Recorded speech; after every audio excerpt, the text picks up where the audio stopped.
Okay, more breaking news. In fact, now coming in, Chinese academic Bao Jianyun, Dean of International Politics at Renmin University, has called the US plan another example of Washington using tariffs, and I quote, as a tool of hegemony. He warned that if G7 nations comply, it would unravel global trade relationships and weaken the US-led alliance system. He's also added the US can't win its self-proclaimed tariff war, so it's trying to drag its allies into it. Professor Nalapath, what do you make of this warning by the Chinese academic? I'd like to say that Xi Jinping cannot afford to blink on this. He's got the image of a strong leader, and it's a party which is basically the leader has very significant control. And the minute that the image of him as a strong and decisive leader is diluted, then there's a problem. There's a small difference between Saudi Arabia and China. China, I mean, I have read the collected works of Mao Zedong. I've gone through Deng Xiaoping, Hu Jintao, now Xi Jinping.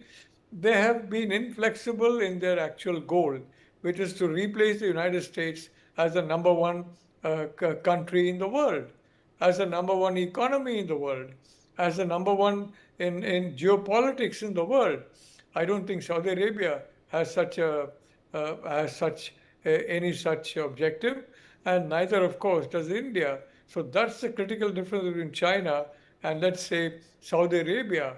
And I am again would like to say that I would, unfortunately, and if you check from my records, you will find that I supported Donald Trump right from 2015 onwards.